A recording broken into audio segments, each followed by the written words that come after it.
Hi, and welcome to Race Daily. I'm Rob D'Amico. And I'm Michel Rahal. And today we're going to be talking about DEI versus Dale Earnhardt Jr. in a chess match that we're seeing in the public eye right now. Obviously, in the garage area, the word is that DEI has offered majority ownership to DEI, to Dale Earnhardt Jr., but Dale Earnhardt Jr. is coming back and saying, you know what? Haven't heard anything about it. Don't know what you're talking about. It's all part of the game here. This guy is playing his cards correctly. Here's what they need to do. They need to work this out behind the scenes. DEI was trying to get the public involved to try and push Dale Earnhardt Jr. into signing a contract. That is my belief. Michelle, what do you think? Rob, ladies and gentlemen, what I think is that Dale Earnhardt Jr. has done a masterful job at being able to control the media and have it influence his negotiations. We saw that this past summer when he announced that he blurted out, I want 51%. That came out of nowhere, Rob. But it really didn't come out of nowhere. It was a very carefully orchestrated plan in order to have a negotiating point. Rumors are now they want to give him 51%, but that Teresa wants to be able to have a board of review anytime that he wants to have a particular piece of equipment, anything that they need, he's got to go before a board. Rob, ladies and gentlemen, you can't rule a racing team by negotiation. You can't do it. It can't be ruled by a board. It has to be a dictatorship. That, unfortunately, is the way that businesses run that don't have shareholders. And that's the way DEI needs to be run. I think Dale Jr. knows it, his sister knows it, and there are other people behind the scenes, behind the two of them, that are actually helping to push this along. Hats off to Max Siegel. I think Max Siegel is actually working hard to make this work. He knows, I believe he has the confidence of Dale Jr. Teresa, I think, is the one who is the fly in the ointment.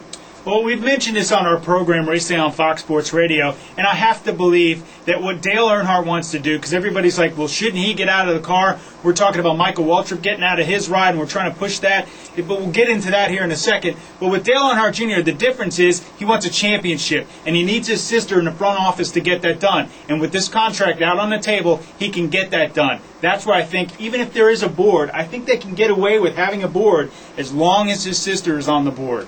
You see, I disagree. I disagree about the board because ruling by consensus, I think, is death for a racing team. It has to be a dictatorship. I can guarantee you that Roger Penske that organization does not run by a board. He has the final say, but he delegates authority correctly.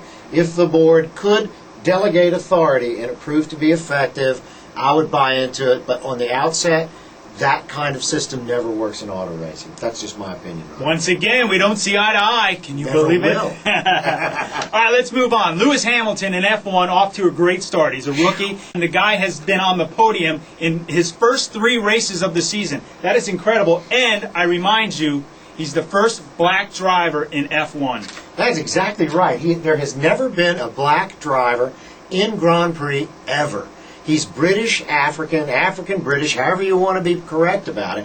What's significant about that is that it's just never happened before. This is the pinnacle of auto racing. It is a global sport, and here we have a young man, 23 years old, picked up 10 years ago by Ron Dennis of McLaren, and at that time, we call it a developmental driver. He obviously saw just how talented this young man was, and now, 3 races into the Formula One season, his first, he's been on the podium 3 times.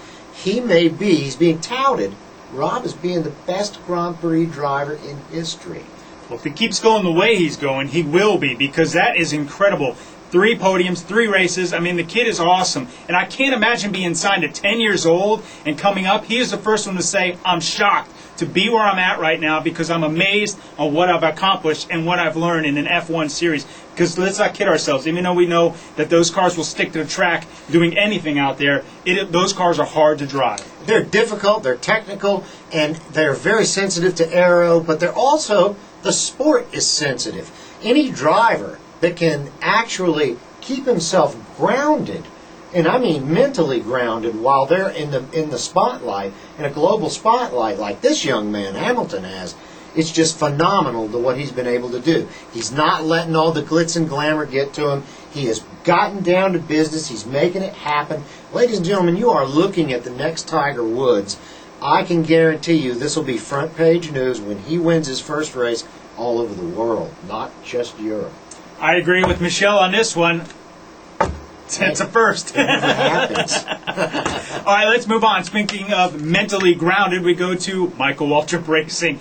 They have struggled there, and I don't know why he hasn't taken our advice on this, and a lot of people's advice for that matter. We've opened up the phones on our Race Day on Fox program, and they've all said, Michael, step out of the car. You got to do what's right here. You're a great marketing genius, but I got to tell you, being behind the wheel is not what you need to be doing right now. There's too many new things on that team. New team, new manufacturer. Just way too many things on your plate right now. And let's not include Michael Waltrip Racing World or whatever you're going to call that. Relax, man. Chill out. Put somebody else in the car. Get the car in the field. Learn what the car needs. That's your problem right now. And you know what? The biggest problem, ladies and gentlemen, Rob, is that what it needs is for the sponsors to be happy.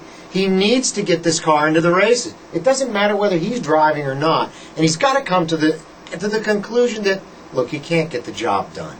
He wants to. You can see it in his eyes. You can see it in the statements. But you know what?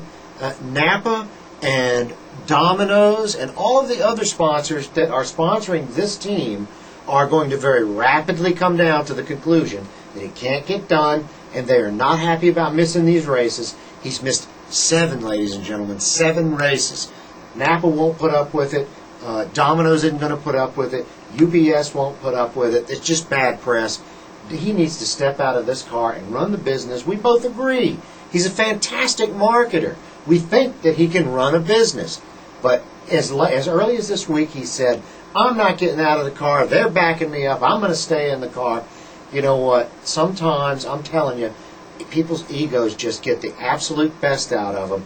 I think that he is absolutely making a mistake to subject Toyota and his sponsors to this sort of humiliation. I got a question for you real quick. How long does Napa and all those guys stay on? It's 7 races, guys. They can't be happy. And the only reason they're sticking around at this point is because of the relationship that he's had with them for multiple years now. One more race. It's one more race. 8 races. That's all they're going to put up with. They're not going to put up with any more. There's too much of it going on in the press right now. We're hearing about it. He's making the statements. They're backing me up. I'm going to do it. I'm going to stick it out. If at any point that I feel like I can't, I'll get out. Well, guess what? Napa and Domino's and all the other sponsors are going to make that decision for him. You and I know that. But I'm predicting 1 race. What do you think? I would have to agree with that. I think it's going to I think it's going to be a little more than that. I think we're going to go halfway through the season because I think with the sponsors. Dear God, no. There's no way that they can. I have to disagree with you. Man, they can't do that, Rob. Let me explain why. Hold on. It's millions of dollars, ladies and gentlemen, millions. Let me explain why. Because they know Toyota's struggling right now, and they're kind of backing that whole deal. Because now Toyota's focused. They've let the chassis go to BRD to try and learn what they can there. They're reskinning the bodies here at Michael Waltrip Racing. They're trying to do some things behind the scenes that I think the sponsors are going, okay, I see what you're doing. I can hang on for a few more races. I think halfway through the season, if we don't see a change, that's when the sponsor heat comes. I think there's a clause in the contract that says if you don't do this, we're going to do it for you. And I think that's going to kick in a lot sooner. That fail-safe will kick in a lot sooner than halfway through the season. They can't possibly carry that. His marketing, his wonderful commercials and all that aside, it just can't go on because the real deal is all about return on investment, and they're not getting it. Enough of us. It's now your turn. You want to interact with us? One, you can send us a video. Find out information by sending me an email at racedayonfox@gmail.com, logging on to racedayonfox.com, and going through our message boards. Very interactive there. And as always, we want your input. I'm Rob D'Amico. And I'm Michel Rahal. And this has been Race Daily. Thanks for watching.